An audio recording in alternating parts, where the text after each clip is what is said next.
We're here with Jake Trujillo, and today we're going to be talking about car culture. And Jake, what is car culture? It many subcategories, such as drifting, drag racing, off-roading, car shows. Basically, all it is it's just some people with cars, and usually to do a specific thing, such as drifting or drag racing. And everybody's just kind of out there to have a good time and see who's got the better car, essentially. And today we're going to be doing this over drifting. So, what defines a drifter? A drifter is somebody who intentionally breaks the traction of their vehicle. That means the back wheels are slipping while they're cornering, so they're going around a corner and the back tires are slipping. And do these guys go to like a meet or like where can we find these people?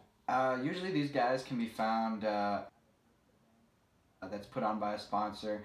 Otherwise, they can have it illegally on the streets of just public roads and stuff like that. And you'll also find these guys in their garages, kind of working on their cars, tinkering with it, kind of getting it tuned and ready to go drifting. And what is the purpose of a drift event?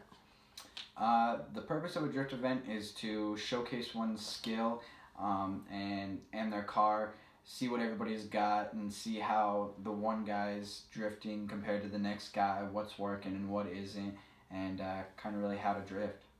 And what is it like to be at one of these drift events? It's definitely a lot of fun.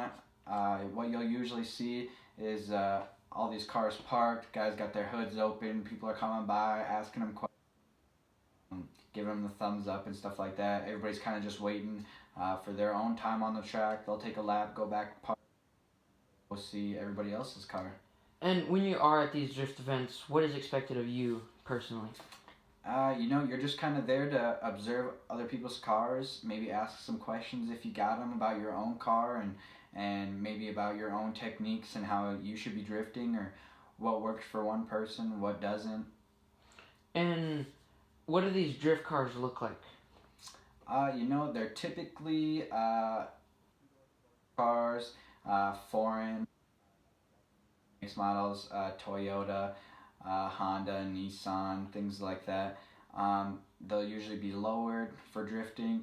They'll have tinted windows, aftermarket rims, different rim colors, stickers, all that sort of stuff.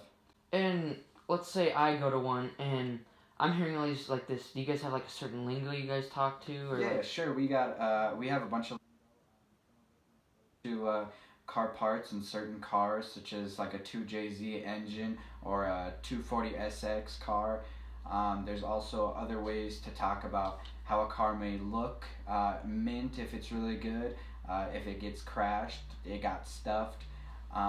There's also other things such as how you drift, such as a clutch kick. Reverse entry is maybe how you come into a corner, or another type of drifting is something like tandem. And can you elaborate on the term of tandem? Like what? Yeah, sure. So basically, it consists of usually about 2 to 5 cars. There's a lead car, and he kind of sets the pace and sets the example for everybody else.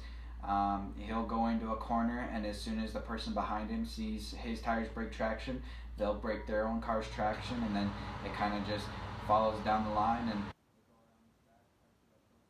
each other without actually hitting, and just kind of make it a group thing. And going back to the earlier topic about these drift events, is there anything you shouldn't do at these meets? Everybody's just kind of there to have a good time, so as long as you're there to have a good time, the only thing I can don't hit anybody's car with yourself or your own car. It's perfectly acceptable to sit in another person's car, just as long as you ask them or something like that. Are there things you should do at a meet? Yeah, definitely. Just kind of be cautious. Drivers are at and where you're at. If you're out on the track and you spin out with your car, just make sure that you kind of get out of the way. That way somebody else can get around you and doesn't have to stop and create a bunch of congestion. Also, just be there, have a good time, have a lot of good vibes. And other than drifting and cars and, merch things, what might you see?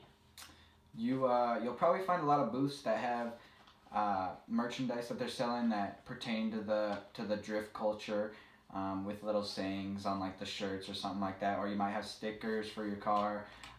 There's also food trucks that are around typically, selling things like burgers, pizzas, tacos, just the kind of normal food truck things. So. And when you go to these, what do you wear? What does one wear to a meet? You'll see in like a hoodie or a t-shirt, jeans, and then some sneakers. Typically, these are guys that work on their car a lot, and so if they ever have to work on their car, especially at the meet, just like do a little tweaking in here and there, they definitely don't want to get their nice clothes dirty. What type of people do you expect to see at these meets? It's mainly guys. However, comes from every different walk of life. What's funny about the car culture is nobody really cares who you are or where you come from. Everybody's kind of more or less into your car and are judging you based off your car, and kind of like that. It's very open-minded.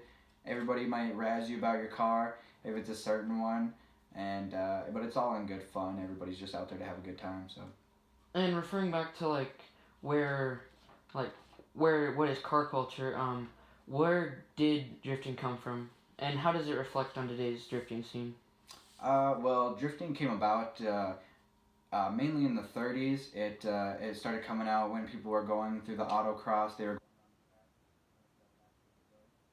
Somebody came into a corner too fast. Their back tires might break traction, making it appear like they're sliding. This actually didn't get too popular up until about 1970, and in Japan it kind of really took off. A lot of these rear-wheel drive cars, people were just trying to go as fast as they could around the track, without slowing down in the corners, making the traction break in the back. So this caused drifting, and it was found out that the more that you drifted, the more skill that would need to keep your car on the track. So people just kind of started doing drifting, basically to see who could handle their car better. All right. Well, thank you, Jake, for taking this interview on car culture, Thanks, and Logan. see you guys later.